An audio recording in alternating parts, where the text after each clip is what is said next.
Hello दोस्तों, स्वागत है आपका आपके अपने channel the exam helper GK में। तो दोस्तों, इस वीडियो में हम हिंदी की क्लास फर्स्ट करने वाले हैं, जो कि आपके एनवीएस के एग्जाम 2024 के लिए काफ़ी इंपॉर्टेंट होने वाली है। जितने भी यहाँ पर पोस्ट लिखी हुई हैं, जैसे जेएसए हो गया, MTS, ASO, audit assistant, staff nurse, steno, computer operator, catering assistant, maths helper, सभी के एग्जाम में हिंदी का सेक्शन पूछा जाने वाला है। तो उसी के लिए हमारी क्लास फर्स्ट रहने वाली है। जो हमारा टॉपिक रहेगा दैट इज वर्डमाला, है ना। वर्डमाला हमारा बेसिक, जो हिंदी को पूरा सीखने से पहले हमें वर्णमाला पढ़ना जरूरी होती है, और ये आपके सिलेबस का पार्ट है।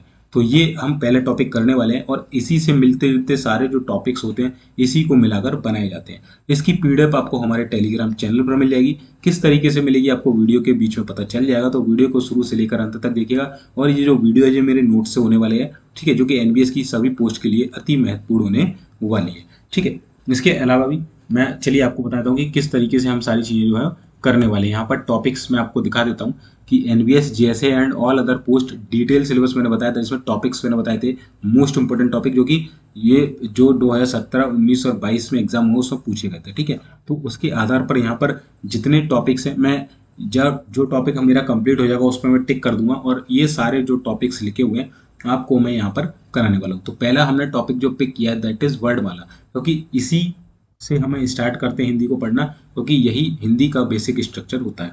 तो वर्डमाला हम पढ़ेंगे, जिससे 2019 में 3 क्वेश्चंस यहाँ पर पूछे गए थे, ठीक है। तो वर्डमाला हम पढ़ने वाले हैं। तो चलिए स्टार्ट कर लेते हैं। पहला टॉपिक वर्डमाला, और जितने भी टॉपिक लिखे हैं टोटल यहाँ पर 10 आपके व्याकरण से टॉपिक लिखे हुए हैं, ठीक है। इसके अलावा आपके जो शब्दार्थ होते हैं, यानी कि वोकेबलरी वाला जो सेक्शंस होता है, उससे 7 टॉपिक यहाँ पर मिलाकर पूछे गए। तो टोटल 17 टॉपिक्स होते हैं, और 17 दिनों में 17 टॉपिक हम कंप्लीट करने वाले हैं यहाँ पर, ठीक है। चलिए तो स्टार्ट कर लेते हैं बिना किसी देरी के। और यहाँ पर कुछ थोड़ी सी अपडेट्स है जो कि मैं आपको यहाँ पर प्रोवाइड कर देता हूँ, ठीक है। चलिए, तो ये प्रीवियस ईयर कट ऑफ वगैरह देख लेना, ठीक है। चलिए, और आपके लिए ये वाली देखिए, ये वाली मैंने वीडियो बताई थी आपको, एक सेकंड रुकिएगा।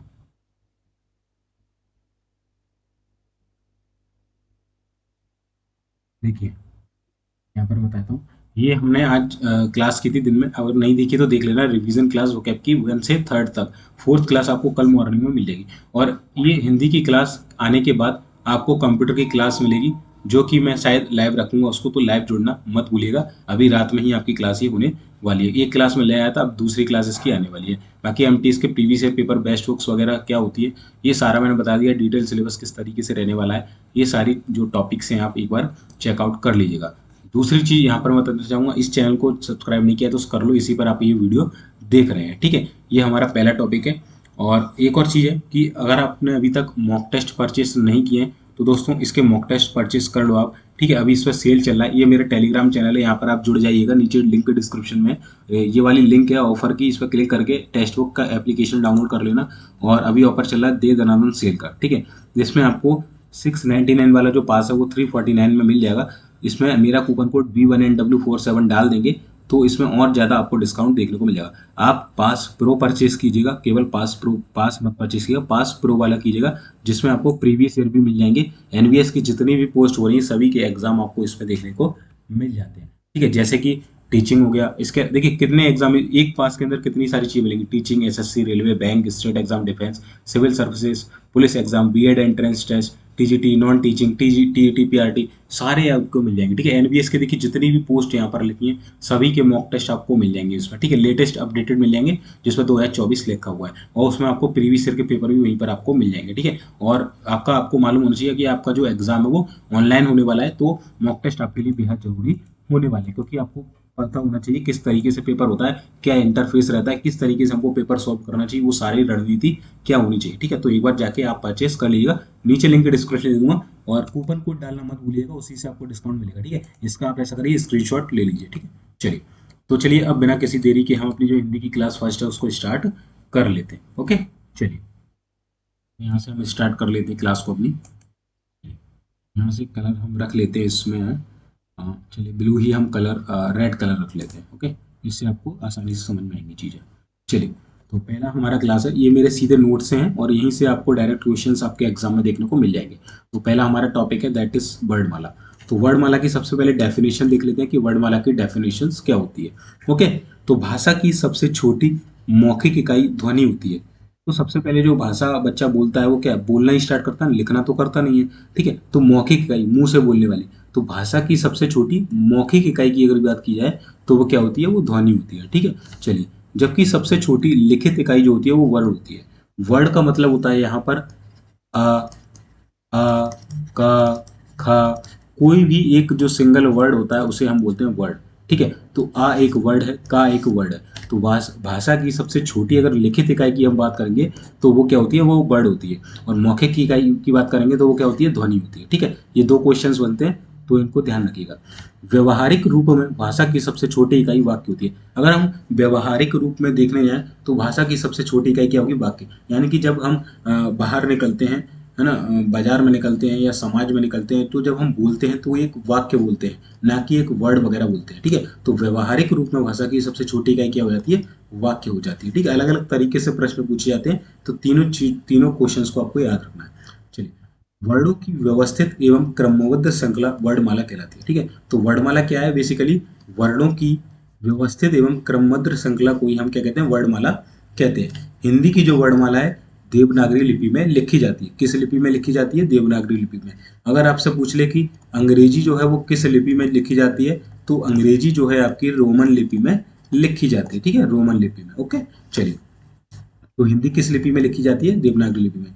मूलतः हिंदी वर्णमाला में जो वर्णों की संख्या है वो कितनी है? 52 या 49। दोनों ऑप्शंस आपको देखने को मिल सकते हैं। देखिए, अगर 49 देखने को मिलता है तो आपको 49 पे टिक करना है, 52 देखने को मिलता है तो 52 टिक करना है, और अगर दोनों ही ऑप्शंस आपको देखने को मिल जाए तो फिर आपको 52 टिक करना है। ठीक है, इसलिए यहाँ पर मैं आप देख सकते हैं मैंने 52 पर टिक करके रखा हुआ है। ठीक है, ये पीडीएफ मैं आपको टेलीग्राम पर दे दूंगा, वहाँ से आप इसे अवेल कर लीजिएगा। ठीक है, तो वर्ड हिंदी वर्णमाला, हिंदी जो वर्णमाला है उसमें वर्णों की संख्या कितनी है?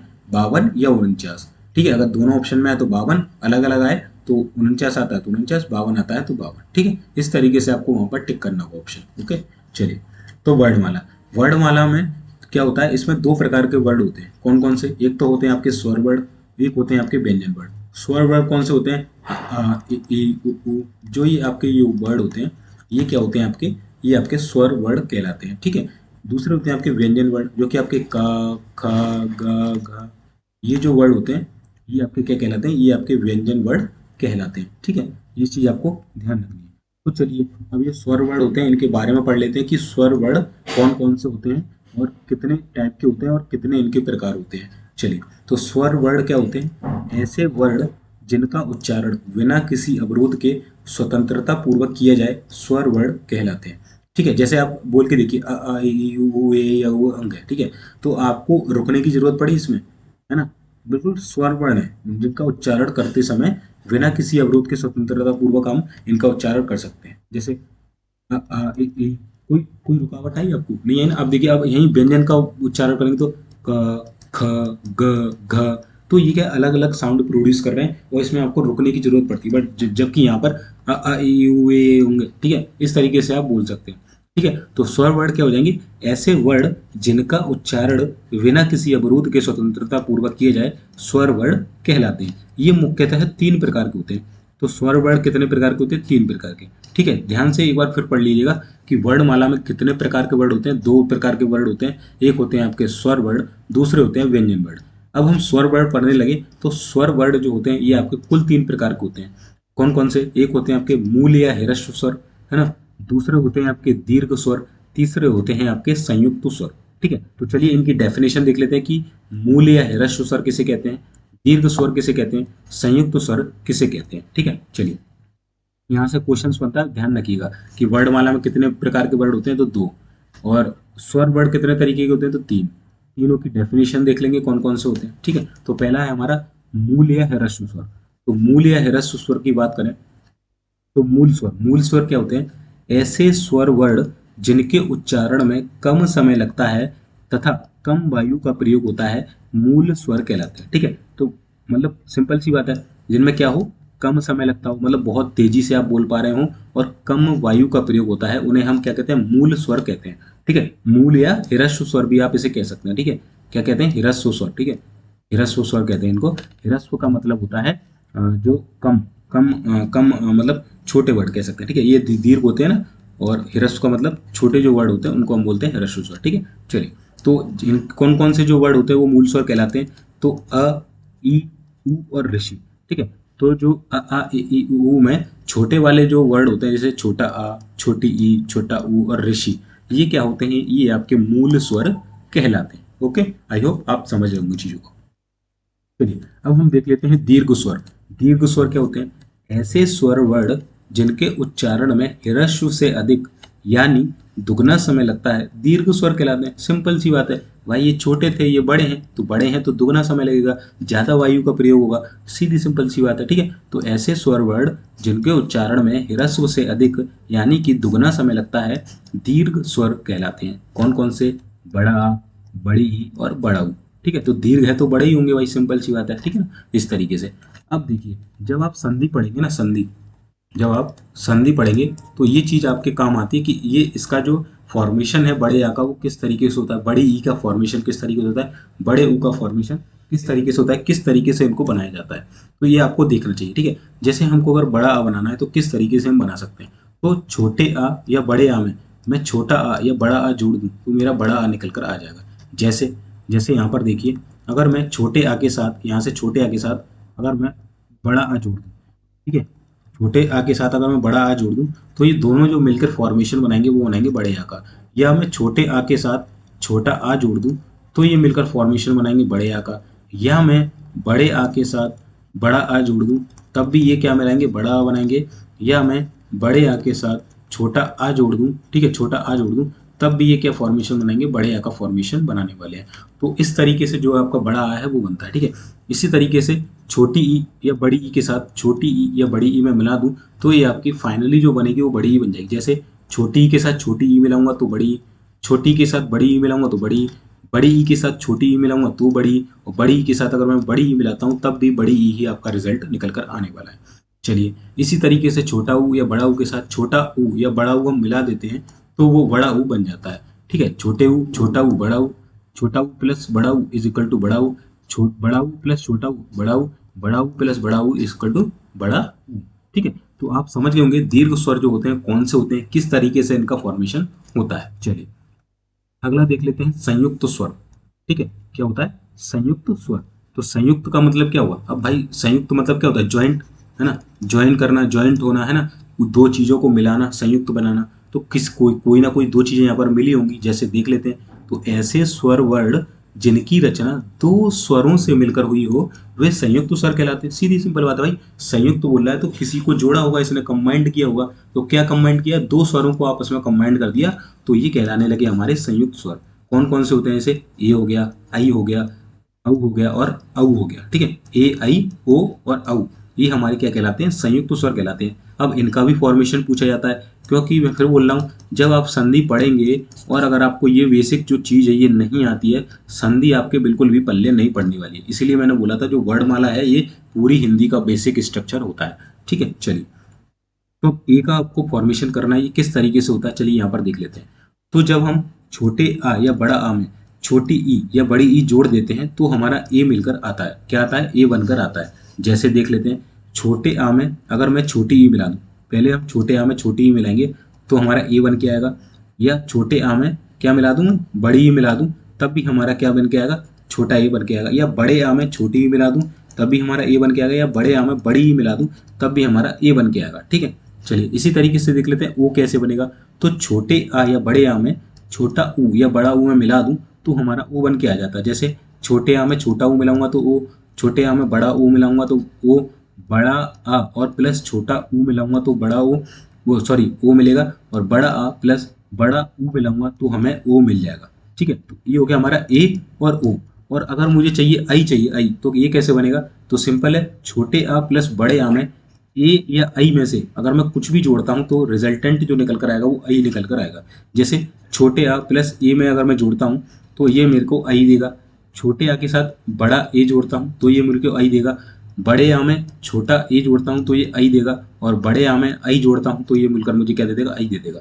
इसी तरीके से अगर हमें बड़ा वो चाहिए, औ चाहिए, वो औ होता है ना, तो है ना, तो अगर ये चाहिए तो हम छोटे या बड़े आ में ओ या औ मिला देते हैं तो हमें बड़ा औ मिलकर निकल के आता है। ठीक है, जैसे आ में ओ जोड़ता हूँ तो औ मिलेगा, आ में औ जोड़ता हूँ तो औ मिलेगा, आ बड़े आ में ओ जोड़ता हूँ तो औ मिलेगा, और बड़े आ में औ जोड़ता हूँ तो मेरे को औ मिल जाएगा। ठीक है, तो इस तरीके से ये फॉर्मेशन होते हैं। आपको ये पता होना चाहिए कि ए, आई, ओ और औ ये जो बनते हैं ये किस तरीके से मिलकर बनते हैं। ठीक है, आई होप आपको ये सारी चीजें समझ में आ रही होंगी, संयुक्त स्वर किस तरीके से बनाए जाते हैं। संधि आप समझेंगे तब ये आपको वहां पर बहुत ज्यादा काम आने वाले हैं, और इन्हीं से मिलकर पूरी संधि टिकी हुई है। ठीक है, ध्यान रखिए वो संधि से ज्यादातर क्वेश्चन पूछे जाते हैं आपके। चलिए अब देखिए, यहाँ पर हमने स्वर कर लिए। तो हिंदी वर्णमाला में स्वरों की संख्या कितनी होती है? 11 होती है। कितनी होती है स्वरों की संख्या? 11। और जो मात्राओं की संख्या होती है वो कितनी होती है दोस्तों? वो होती है आपकी 10। ठीक है, तो स्वरों की संख्या कितनी होती है? 11 होती है। बट जबकि अगर मात्राओं की आपसे संख्या पूछ ले तो वो 10 होती है। कैसे होती है चलिए देख लेते हैं। देखिए, ये हो गया 4। ठीक है, ये 3। ठीक है, ये 3 और ये 4, कितने? 11 हो गए ना भाई। देखो यहाँ से देख सकते, 4 ही हो गए। 4 कितने हो गए? 8। इन पे सब पे मात्रा है। ठीक है, इस पे देखिए, जब ये लिखा जाता है ए और आई, भाई जब इसको आप ऐसे इस पे का पे चढ़ाएंगे, दो जगह का लिखा है, अगर ये मात्रा चढ़ाएंगे तो एक आएगा, और ए की मात्रा चढ़ाएंगे तो कई आएगा। ध्यान रखना, इस पे कोई मात्रा नहीं होती है भाई। सिंपल पे बहुत से लोग गलती करते हैं, जब उनको लिखना होता है ना कि छोटा ए लिखो, तो वो ऐसे लिख देते हैं छोटा ए बड़ा ए। ये गलत होता है भाई। छोटा ए कोई मात्रा नहीं, बड़ा ए मात्रा। और जब इस पे मात्रा बेसिकली दिखती नहीं है, मात्रा होती है जब हम इसको वर्ड पर चढ़ाते हैं, यानी कि व्यंजन पर चढ़ाते हैं, तो हमें ये मात्रा निकल कर आती है। ठीक है, और बड़े आई को चढ़ाएंगे तो हमें दो मात्रा निकल के आती है। इस चीज़ का विशेष ध्यान रखिएगा। ठीक है, तो 4 तो ये होगा, इनमें भी मात्रा है। 3 ये होगा, इनमें भी मात्रा है। ठीक है, ध्यान रखिएगा। इसके अलावा ई की भी मात्रा होती है, ऊ की भी मात्रा होती है, और ऋषि की भी मात्रा होती है, लेकिन छोटे आ की कोई मात्रा नहीं होती है। ठीक है, छोटे आ की कोई मात्रा। अब बताइए, कहाँ पे आपको कोई मात्रा दिख रही है? लिखा है। क्योंकि इसको हम जब तोड़ेंगे तो क्या निकल के आएगा? का धन आ, आधा का प्लस आ निकल के आएगा। तो इसमें कोई मात्रा है? कोई मात्रा नहीं है। सिंपल सी बात है। अगर मैं वहीं बोल दूं कि मुझे इस पर छोटी ही चढ़ानी है, तो देखिए अब इसको मात्रा दिख रही होगी आपकी, है ना। अगर मुझे बड़ी ही जोड़नी है तो आपको मात्रा दिख रही होगी। और जो मुझे छोटा वो जोड़ना है तो आपको मात्रा दिख रही होगी। मुझे ये जोड़ना है ऋषि वाला, तो ऐसे जोड़ूंगा तो आपको मात्रा दिख रही होगी, है ना। बट छोटे आ की कोई मात्रा नहीं होती। अब आपको मात्रा दिख रही है आपको इस पर? कहाँ पे कोई मात्रा नहीं दिख रही है ना। तो इसलिए क्या बोला जाता है कि हिंदी वर्णमाला में स्वरों की जो संख्या होती है वो 11 होती है, और जो मात्राओं की संख्या होती है वो 10 होती है, क्योंकि छोटे आ पे कोई भी मात्रा आपकी नहीं होती है। ठीक है, ये पेपर में डायरेक्ट जो फैक्ट्स है वो पूछे जाते हैं, मैंने इसलिए इनको हाईलाइट करके आपको दिखाने की यहाँ पर कोशिश की है। ठीक है, चलिए। इसके अलावा दो हमारे अनुस्वार होते हैं। क्या होते हैं? दो हमारे अनुस्वार होते हैं, इन्हें अंग और अगा बोलते हैं। ठीक है, इन्हें हम आयोगवाह ध्वनियां भी कहते हैं। आपसे पूछ लिया है कि अनुस्वार क्या होता है या आयोगवाह ध्वनि क्या होते हैं, तो अंग और अगा होते हैं। ठीक है, चलिए अब हम पढ़ लेते हैं व्यंजन वर्ड। हमने स्वर वर्ड पढ़ लिया है। देखिए, सबसे पहले हमने वर्ड माला पढ़ी। वर्ड माला के अंदर हमने वर्ड पढ़े। वर्ड कौन कौन से थे? स्वर वर्ड और व्यंजन वर्ड। अब स्वर वर्ड के हमने अंदर पढ़े थे मूल या ह्रस्व स्वर, उसके बाद दीर्घ स्वर, फिर संयुक्त स्वर। अब हम आ चुके हैं व्यंजन वर्ड पर। तो व्यंजन वर्ड हम पढ़ लेते हैं कि कौन कौन से व्यंजन वर्ड होते हैं, क्या इसकी डेफिनेशंस होती है। ठीक है, चलिए। तो व्यंजन वर्ड ऐसे वर्ड जो उच्चारण की दृष्टि से स्वतंत्र नहीं है। ठीक है, अर्थात वे ध्वनियां जिन्हें स्वर की सहायता के बिना नहीं बोला जा सकता है, व्यंजन कहलाती हैं। हिंदी वर्णमाला में मूल व्यंजनों की संख्या जो है वो 33 है। कितनी है? 33। तो आपसे पूछा जाता है हिंदी जो वर्णमाला है उसमें जो मूल व्यंजन वर्ड है उनकी संख्या कितनी है? 33 है। ठीक है, स्वर वर्ड की हमने डेफिनेशन देखी थी, वो क्या निकल के आई थी कि ऐसे वर्ड जिन्हें स्वतंत्रता पूर्वक बोला जाता है तो उन्हें हम स्वर वर्ड कहते हैं। पर व्यंजन में क्या होता है? व्यंजन में हमें स्वरों की सहायता लगती है। ठीक है, तो जब भी हम कोई भी व्यंजन का उच्चारण करते हैं वहां पर हमें स्वर वर्ड की सहायता लेनी होती है, इसलिए ये स्वतंत्र नहीं होते हैं। अर्थात इनको बोलने के लिए हमें स्वर की सहायता लेनी होती है। ठीक है, इन्हें ही हम क्या कहते हैं? व्यंजन कहते हैं। कितनी इनकी संख्या होती है? तो टोटल 33 नंबर में इनकी संख्या होती है। ठीक है, अभी हम पढ़ने वाले हैं कौन कौन से 33 व्यंजन वर्ड होते हैं। ठीक है, व्यंजनों को निम्न भागों में बांटा गया है। ठीक है, जैसे स्वर के प्रकार थे मूल, ह्रस्व या दीर्घ स्वर और संयुक्त स्वर, इसी प्रकार से व्यंजन वर्ण में भी इनके पार्ट्स होते हैं। कौन कौन से होते हैं चलिए देख लेते हैं। पहला होता है आपका स्पर्शी व्यंजन। ठीक है, स्पर्शी व्यंजन क्या होते हैं? तो मुख के भीतर व्यवस्थित भिन्न अंगों के परस्पर स्पर्श से जिन व्यंजन वर्णों का उच्चारण होता है उन्हें स्पर्शी व्यंजन कहते हैं। स्पर्श का मतलब क्या होता है? छूना, है ना। तो मुख के भीतर व्यवस्थित भिन्न अंगों के परस्पर स्पर्श से, यानी कि मुख के भीतर क्या है? जीभ है आपकी, ठीक है, कंठ है, मुंह के ऊपर वाला हिस्सा है, दांत है, होंठ है, तो ये सब आपस में जब टच होते हैं तो कुछ ना कुछ ध्वनियाँ निकालते हैं, ठीक है। इन्हें अलग अलग वर्डों में बांटा जाता है, और इस टाइप के जो व्यंजन वर्ड होते हैं इनको हम बोलते हैं स्पर्शी व्यंजन, क्योंकि इसमें स्पर्श हो रहा होता है एक चीज का दूसरी चीज, जैसे जीभ का दांत से, जीभ का होठ से, जीभ का ऊपरी पार्ट से, जीभ का निचली पार्ट से, जीभ का कंठ से, है ना। तो इसलिए हम उनको क्या बोल रहे होते हैं, स्पर्शी व्यंजन बोल रहे होते हैं, ठीक है। तो चलिए दोबारा से हम इसकी डेफिनेशन देख लेते हैं कि क्या इसकी डेफिनेशन निकल कर आ रही है, ठीक है। चलिए, आई होप चीज़ें आपको समझ में आ रही होंगी। समझ में आ रही हैं तो वीडियो को एक लाइक कर देना, दोस्तों के साथ टेलीग्राम ग्रुप्स वगैरह या व्हाट्सएप ग्रुप में जरूर शेयर कर देना, ठीक है। चलिए, ठीक है। तो स्पर्शी व्यंजन क्या होते हैं, मुख के भीतर व्यवस्थित भिन्न अंगों के परस्पर स्पर्श से जिन व्यंजन वर्णों का उच्चारण होता है उन्हें स्पर्शी व्यंजन कहते हैं। इनकी संख्या कितनी होती है, 25 होती है, ठीक है। तो 33 में से क्या होगा, 25 तो कौन से होगा, हमारे स्पर्शी व्यंजन हो गए। अब इन्हें 5 वर्गों में बांटा गया है। जो स्पर्शी व्यंजन होते हैं ना, इन्हें भी हमके 5 वर्गों में बांटा गया है, ठीक है। चलिए, तो कौन कौन से वो 5 वर्ग होते हैं हम देख लेते हैं, ठीक है। क्योंकि क्या होता है, जब ये मुख के भीतर भिन्न अंगों से टकराते हैं ना, तो उस टकराने के आधार पर इनको 5 वर्गों में बांटा गया है। कौन कौन से वर्ग, जो वर्ग हैं वो देख लेते हैं। चलिए, चलिए, तो सबसे पहला हमारा जो वर्ग है दैट इज क वर्ग, है ना। कौन सा वर्ग है, क वर्ग। क वर्ग में कौन कौन से आ जाते हैं, क ख ग घ अड़ा, ठीक है। तो क वर्ग में कौन कौन से आते हैं, क ख ग घ अड़ा, यानी क वाली जो लाइन होती है वो हमारी किस में आती है, क ख ग घ अड़ा में आ जाती है। इन्हें हम बोलते हैं कंठ व्यंजन, ठीक है। क्योंकि जब इसको हम बोलते हैं तो कंठ की सहायता हम लेते हैं, तो इसलिए क्या बोलते हैं ना, कंठ व्यंजन बोलते हैं। इसके अलावा अ, छोटा अ, बड़ा अ, हासे हल और अगा, ये भी आपके कंठ व्यंजन की श्रेणी में आते हैं, ठीक है। तो इनको भी ध्यान रखिएगा कि कंठ व्यंजन में ये 5 तो आते ही आते हैं। इसके अलावा जो छोटा आ, बड़ा आ, हा से हल और अगा होता है, ये भी आपके कंठ व्यंजन की श्रेणी में आते हैं, ठीक है। एग्जाम में पूछा जाता है। चलिए, यहाँ से मैं आपको ये पढ़ के सुना देता हूँ, ठीक है। चलिए, तो इसको हम रोटेट कर लेते हैं एक बार। चलिए, वर्णमाला क्या होती है, ठीक है। ये मैंने बुक की डेफिनेशन ली है जिससे आपको और क्लियर वे में समझ में आएंगी चीज़, ठीक है। तो वर्णों का क्रमिक उच्चारण समूह वर्णमाला कहलाता है। वही वर्णों की क्रमबद्ध श्रृंखला है ना, तो वही वर्णों का क्रमिक उच्चारण समूह वर्णमाला कहलाता है। यह किसी भाषा में प्रयोग होने वाली मूल ध्वनियों के वर्णों के समूह को उस भाषा की वर्णमाला कहते हैं। सिंपल सी बात है। मानक वर्णमाला के अनुसार हिंदी वर्णमाला में वर्णों की कुल संख्या कितनी है, 52 है, ठीक है। मैंने बताया था ना कि 52 या 49 ऑप्शन में आ सकता है, बट अगर दोनों ऑप्शंस में आते हैं तब हम 52 टिक करेंगे, ठीक है। अगर अलग अलग आते हैं तो 52 आता है तो 52, और 49 आता है तो 49 हम टिक करेंगे, ठीक है। चलिए, जिसमें हमारे स्वर होते हैं 11, व्यंजन होते हैं 33, और जो संयुक्त व्यंजन होते हैं वो होते हैं आपके 4। कौन कौन से, छ, त्र, ज्ञ और श। अब इनको संयुक्त क्यों बोला जाता है हम आगे देखने वाले हैं, ठीक है। इसके अलावा आयोग व ध्वनियां बताई थी, अंग और अगा। इसके अलावा 2 द्विगुण होते हैं जिसे हम बोलते हैं ढ, अड़ा और ढ, ठीक है, ये बोलते हैं, ठीक है। चलिए, अब देखिए, मैंने जो चीज बताई थी आपको कि परीक्षार्थी कृपया ध्यान दें कि वर्णमाला में वर्णों की संख्या विभिन्न विद्वानों ने अलग अलग मानी है, जैसे 49, 50, 51, 52, 56 आदि, है ना। कई सारी होती है, बट विगत कुछ परीक्षाओं में जो वर्णों की संख्या है उसको 52 वाला जो उत्तर है उसको सही माना गया है। अतः लेखक ने भी इसी को आधार माना है, ठीक है। तो 52 वाला उत्तर हमें जहां तक है टिक करना है जब तक ऑप्शन में कोई दूसरा ना हो, और दूसरा होता भी है तो हम 49 टिक करेंगे उसको। इस चीज का विशेष ध्यान आप रखिएगा, ठीक है। चलिए, इसको मैं रोटेट कर देता हूँ इस तरीके से, ठीक है। चलिए, अब देखिए, जो मैंने बताया था ना, वो व्यंजन वर्ण में हम पढ़ रहे थे उच्चारण के स्थान के आधार पर स्वर स्वर व्यंजनों का वर्गीकरण, ठीक है। तो कोई भी वर्ण मुंह के भिन्न भिन्न भागों से बोला जाता है, इन्हें उच्चारण स्थान कहते हैं। मुख के मुख्य 6 भाग होते हैं जिनकी सहायता से वर्णों का उच्चारण किया जाता है। कौन कौन से होते हैं, देखिए, इसको थोड़ा सा छोटा करेंगे।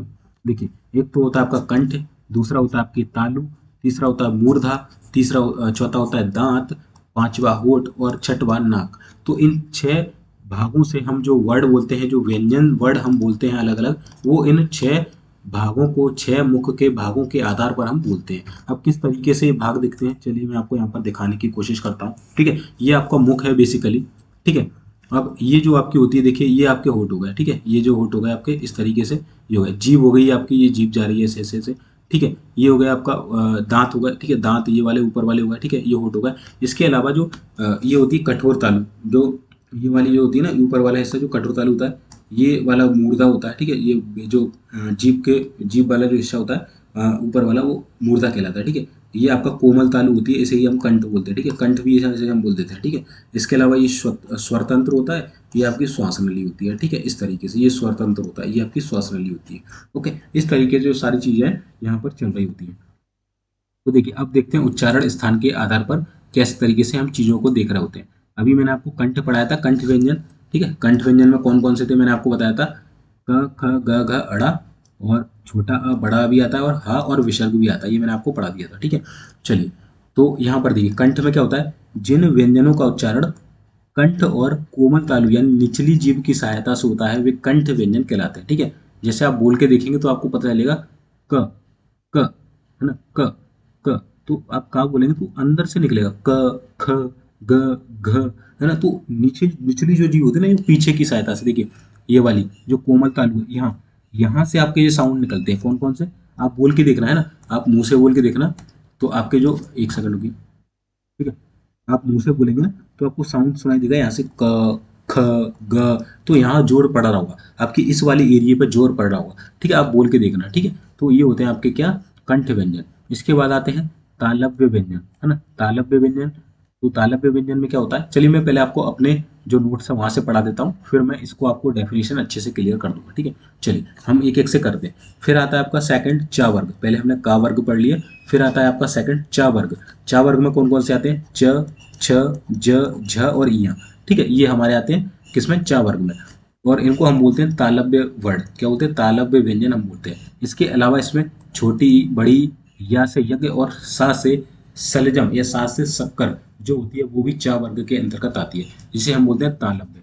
अब तालव्य का क्या मतलब होता है, तो देख लेते हैं तालव्य का मतलब क्या होता है। यहाँ से देखिए, तालव्य का मतलब होता है जिन व्यंजनों का उच्चारण तालु और जीभ की सहायता से होता है, कौन कौन सी, तालु और जीभ की सहायता से होता है, वे तालव्य व्यंजन कहलाते हैं। तालव्य व्यंजन में ये डेफिनेशन, वो इसके जो कौन कौन से होते हैं वो मैंने आपको नीचे बता दी, ठीक है। अब आप बोल के देखिए, च छ ज झ य य श, है, तो इसमें क्या हो रहा होगा, तालु और जीभ का जो स्पर्श है आपका वो हो रहा होगा, ठीक है। च छ, है, तालु मतलब ये ऊपर वाला हिस्सा, च छ, आप बोल के देखिए च छ, तो आपकी जीभ जो है वो यहाँ लग रही होगी, देखिए जो आपकी जो जीभ है वो यहाँ लग रही होगी, च छ च छ ज झ, है ना। जीभ जीभ जो ये जीभ है ये जहाँ लग रही होगी, यहाँ टच हो रही होगी आपकी, ठीक है, तालु से टच हो रही होगी जीभ आपकी।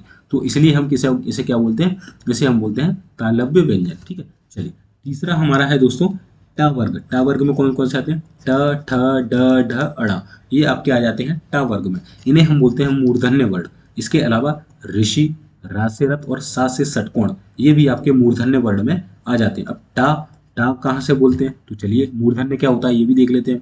तो देखिए यहाँ से आपको दिखेगा, जिन व्यंजनों के उच्चारण में जिह्वा की नोक प्रायः उलटकर मूर्धा को स्पर्श करती है वे मूर्धन्य व्यंजन कहलाते हैं, ठीक है। जैसे यहाँ देखिए आप, ठीक है, यहाँ दिखेगा ये होता है मूर्धा, जो ऊपर वाला हिस्सा होता है ये होता है मूर्धा, ठीक है। ऊपर वाला हिस्सा ये होती है आपकी जीभ। अब आप टा बोलिए, ट ठ ट, तो जीभ क्या होगी, पहले अंदर जाएगी फिर पलट के बाहर आएगी और फिर साउंड निकलेगा ट ठ। आप देखिए बोल के देखिए, पहले जीभ अंदर को रोल करेगी फिर बाहर आएगी, तो बाहर पहले जीभ इस तरीके से रोल करेगी, फिर जब बाहर आएगी तो इससे टकराएगी, ऐसे इससे टकरा के आएगी। तो इसलिए हम इसे बोलते हैं क्या, आपका ये वाला मूर्धन्य व्यंजन, ठीक है, मूर्धन्य व्यंजन बोलते हैं, ठीक है। आप बोल के देखिएगा तो आपको समझ में आ जाएगी चीजें।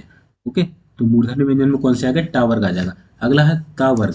ता वर्ग में क्या होता है, त थ द ध न, ये आपके ता वर्ग में आते हैं। इन्हें हम बोलते हैं दंतव्य व्यंजन। अब दंतव्य व्यंजन क्यों बोला जाता है, क्योंकि इसलिए इसमें दांतों का यूज होता है। आप ता बोल के देखिए, त थ द, तो आपकी जीभ जो है ना, जीभ वो दांतों से टच हो रही होगी, ठीक है, जो जीभ है वो दांतों से टच हो रही होगी, इसलिए हम दंतव्य व्यंजन बोलते हैं। इसमें ल और शा भी शामिल होता है, ठीक। चलिए अगला आता है आपका पा वर्ग। पा वर्ग में क्या होता है, प फ ब भ म, ठीक है, क्या होता है प फ ब भ म, इन्हें हम बोलते हैं ओष्ठ व्यंजन। इसके अलावा ऊ और बड़ा ऊ, इसको भी हम क्या बोलते हैं, ओष्ठ व्यंजन बोलते हैं। क्यों, क्योंकि इसमें होठों से आप बोलते हैं प फ ब भ म, ठीक है। तो आपके होठ जो है वो दोनों होठ आपस में मिलके ये वर्णों का उच्चारण कर रहे होते हैं, इसलिए हम इसे क्या बोलते हैं, ओष्ठ व्यंजन बोलते हैं, ठीक है।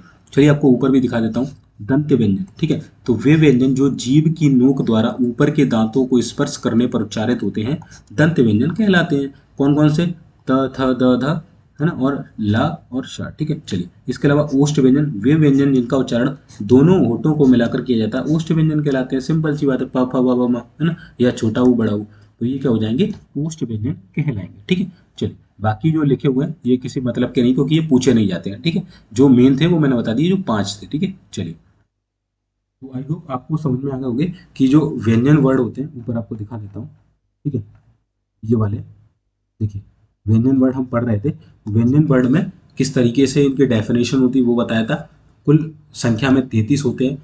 इसमें पार्ट्स होते हैं, अलग अलग विभिन्न भागों में बांटा गया। पहला होता है स्पर्शी व्यंजन। स्पर्शी व्यंजन टोटल 25 होते हैं, इन्हें 5 भागों में बांटा गया है, 5-5 करके, ठीक है, 5-5 करके 5 पार्ट्स में बांटा गया है। तो कितने हो जाएंगे, 25 हो जाएंगे। का वर्ग है, चा वर्ग है, टा वर्ग है, ता वर्ग है और पा वर्ग है, ठीक है, इस तरीके से, ठीक है। इसको कंठ बोल देते हैं, ठीक है, इसको तालव्य बोल देते हैं, है ना, इसको मूर्धन्य बोल देते हैं, ठीक है, इस तरीके से। इसको बोल देते हैं दंतव्य व्यंजन और इसको बोलते हैं ओष्ठ व्यंजन, ठीक है। तो ये आपके क्या हो जाते हैं, पूरे स्पर्शी व्यंजन होते हैं 5 प्रकार के। का वर्ग में का खा गा गा गा, है ना, ये पीछे वाला थोड़ा याद रख लेगा, ये थोड़ा याद करना पड़ता है, बाकी आगे के तो सिंपल है, ठीक है। तो ये आपके सारे मैंने बता दिए स्पर्शी व्यंजन। अब व्यंजन में दूसरा जो टाइप आता है वो आपका होता है अंतःस्थ व्यंजन। कौन से होते हैं, अंतःस्थ व्यंजन। इन्हें अर्ध स्वर भी कहते हैं। इनकी संख्या कितनी होती है, 4 होती है, जैसे य, र, ल और व, ठीक है। इनमें जीवा कम सक्रिय रहती है, यानी कि जीभ का जो इस्तेमाल है इसमें कम होता है। आप बोल के देखिए, य, र, ल, व, तो जीभ जो होगी वो बहुत माइनर तरीके से यूज की जा रही है, बहुत सूक्ष्म तरीके से उसका उपयोग हो रहा हुआ है, ठीक है। तो इन्हें हम बोलते हैं अंतःस्थ व्यंजन, या इन्हें अर्ध स्वर भी हम कहते हैं। इनकी संख्या होती है 4, य, र, ल, व। चलिए, अगला है हमारा तीसरा टाइप, दैट इज ऊष्म व्यंजन। ऊष्म व्यंजन क्या होंगे, जिसमें ऊष्मा निकले, ठीक है। तो इनकी संख्या कितनी होती है, 4 होती है, और इसमें ऊष्मा का यूज किया जाता है, जैसे श, श, श, ह। तो इसमें क्या हो रहा है, जो आपका मुंह है ना उसमें घर्षण पैदा हो रहा है, ऊष्मा उत्पन्न हो रही है, इसलिए देखिए सा बोली, श, श, तो आपको घर्षण सा उत्पन्न हुआ, इस, है ना, मतलब आपकी जो जीव है वो रगड़, वो पूरा मुंह रगड़ रहा होगा, है ना, एक ऊष्मा तरीके से उत्पन्न हो रही होगी, इसलिए हम इनको ऊष्म व्यंजन कहते हैं। इनकी संख्या होती है 4, ठीक है। चलिए, लास्ट आता है संयुक्त व्यंजन। इसके बाद एक और है, वो भी हम देखेंगे, ठीक है। संयुक्त व्यंजन काफी इंपॉर्टेंट है, क्योंकि संधि में इसका यूज काफी होता है, ठीक है। तो संयुक्त व्यंजन कौन कौन से होते हैं, ऐसे व्यंजन वर्ड जो 2 या 2 से अधिक व्यंजनों से मिलकर बने होते हैं, संयुक्त व्यंजन कहलाते हैं। जैसे हमने संयुक्त स्वर पढ़ा था, जिसमें 2 स्वरों को मिलकर हम संयुक्त स्वर बना रहे थे, इसी तरीके से अगर हमें संयुक्त व्यंजन चाहिए तो 2 या 2 से अधिक हम व्यंजन मिला देंगे, तो वो संयुक्त व्यंजन कहलाएंगे। कौन कौन से होते हैं, छ, त्र, ज्ञ और श। अब छा कैसे बनता है, इसमें संयुक्त क्या होता है, तो देखिए, छा जब हम बनाते हैं, छा छाछे छतरी हम बनाते हैं, तो इसमें आधा का प्लस सा षटकोण का, ये आपका जुड़ा होता है, ठीक है। क्या जुड़ा होता है, आधा का प्लस सा, ये मिलकर बनाते हैं आपके छा छतरी। वहीं हम त्रा की बात करें तो इसमें आधा ता और रा होता है। ज्ञा की बात करें तो आधा जा और इया होता है। शाह की बात करें तो आधा शाह और रा होता है, ठीक है। तो इस चीज का विशेष ध्यान रखिएगा कि ये वर्ड किस से मिलकर बने होते हैं, क्योंकि इसका पूछा जाता है, बताइए छा जो वर्ड है वो किस किस से मिलकर बना होता है, तो का और शा से, ठीक है। ठीक है, आई होप आप समझ रहे होंगे कौन कौन से संयुक्त व्यंजन होते हैं, छ, त्र, ज्ञ और श किस तरीके से बनते हैं, ये भी आपने देख लिया होगा। अब वहीं हम बात करें कि जो हिंदी शब्दकोश होता है ना, हिंदी की जो डिक्शनरी होती है, उसमें छा जो होता है वो का के बाद आता है। जैसे हम पढ़ते हैं ना, का, ख, ग, घ, ण, है ना, फिर च, छ, है ना, ज, झ, ज, झ, य, ये हम जो पढ़ते हैं, इसमें क्या होता है बेसिकली, ये होती है डिक्शनरी। ये नॉर्मल आपके जो वो होती है, क्या बोलते हैं इसको यार, वर्णमाला। जो नॉर्मल वर्णमाला होती है वो ये होती है। बट जो मतलब जो आजकल पढ़ते हैं हम, नॉर्मल स्कूल्स वगैरह में पढ़ते हैं, ठीक है, या कॉलेज में पढ़ते हैं, वो जो होती है। बट अब जब कंपटीशन में आते हैं तो हिंदी शब्दकोश जो होता है, यानी हिंदी की जो डिक्शनरी होती है, उसमें जो छा वर्ड होता है, जो संयुक्त व्यंजन में छा वर्ड होता है वो का के बाद आता है। यानी कि जो छा वर्ग है ना, वो आपका यहाँ आएगा, यहाँ लाई करेगा। जो जा वर्ड है वो ज्ञा ज्ञा जो वर्ड है वो यहाँ आएगा ज्ञा वर्ड, ठीक है। त्रा वर्ड है जो ता के बाद आएगा, ठीक है। ये चीजें जो होती हैं, तो इस चीज का विशेष ध्यान रखिएगा कि हिंदी शब्दकोश में छ का के बाद आता है, त्र ता के बाद आता है, ज्ञ जा के बाद आता है, श शा के बाद आता है, ठीक है। इसे हम बोलते हैं संयुक्त व्यंजन, इसलिए ये काफी इंपॉर्टेंट होता है। तो इसको मैंने आपको बेहतर तरीके से समझा दिया, ठीक है। चलिए, इसको भी घुमाना पड़ेगा, घुमा लेते हैं थोड़ा। चलिए, अब लास्ट है हमारा द्विगुण व्यंजन, या इसे हम बोलते हैं अक्षिप्त व्यंजन, ठीक है। द्विगुण या अक्षिप्त व्यंजन, इसमें कौन कौन से होते हैं, अड़ा और ढा। तो ये दो जो व्यंजन होते हैं हमारे द्विगुण व्यंजन या अक्षिप्त व्यंजन कहलाते हैं। इस प्रकार से हिंदी वर्णमाला में स्वर कितने हो गए 11, अनुस्वार कितने हो गए 2, व्यंजन कितने हो गए 33, संयुक्त कितने हो गए 4, द्विगुण कितने हो गए 2। तो टोटल कितने हो गए आपके 52 हो गए। कितने हो गए 52 वर्ड हो गए जो कि वर्णमाला में टोटल वर्ड हमारे होते हैं। ठीक है, तो ये यहाँ पर मैंने आपको पूरी लगभग जो चीज़ें हैं वो बता दी है। हिंदी की हमारी पहली क्लास की जो क्लास है वो हम यहाँ पर कंप्लीट कर दी है। ठीक है, इसकी पीडीएफ मैं टेलीग्राम पर डाल दूंगा। कहाँ मिलेगी आपको, चलिए दिखा देता हूँ। ये कूपन, ये टेक्स्ट बुक का ले लेना। अभी 27 से 30 तक ये सेल चलेगी, फिर महंगा हो जाएगा। ठीक है, 700 रुपये में मिलेगा फिर। ठीक है, ये लिंक वगैरह है, टेलीग्राम पर जाके आप देख लीजिएगा, है ना। इसकी पीडीएफ कहाँ मिल जाएगी आपको, तो ये हमारा जो चैनल है ना द एग्जाम हेल्पर जी के, जहाँ पर हम आप ये वीडियो देख रहे हैं जिस चैनल पर, उसका टेलीग्राम अलग से बना हुआ है। यहाँ पर आपको पीडीएफ मिलती है। देखिए ये जैसे बुक ऐप की मैंने डाल दी, तो यहीं में अभी थोड़ी देर में इसकी क्लास जब आपको मिल जाएगी, उसके बाद यहाँ पीडीएफ भी आपको मिल जाएगी। तो उस पीडीएफ में पढ़ लेना, पहले क्लास देख लेना, फिर पीडीएफ देख लेना, फिर अपनी भाषा में इसके नोट्स बना लेना। तो आपको बेहतर तरीके से चीज़ें जो है याद हो जाएंगी। ठीक है ना। आई होप मेरे द्वारा समझाई गई चीज़ें आपको समझ में आई होंगी। वीडियो अच्छा लगा हो लाइक कर देना, मेहनत अच्छी लगी हो सब्सक्राइब चैनल को जरूर कर देना। और जो मेरा मेन चैनल है द एग्जाम पर, उसको जरूर सब्सक्राइब कर लेना। बाकी जो और अदर अपडेट्स वगैरह हैं वो आपको वहीं पर मिलते रहेंगे। ठीक है, नेक्स्ट मिलते हैं कंप्यूटर की क्लास में, शायद वो मैं लाइव करूँगा, तो लाइव जुड़ना मत भूलिएगा। ठीक है, चलिए मिलते हैं फिर नेक्स्ट वीडियो में। तब तक के लिए जय हिंद, जय भारत।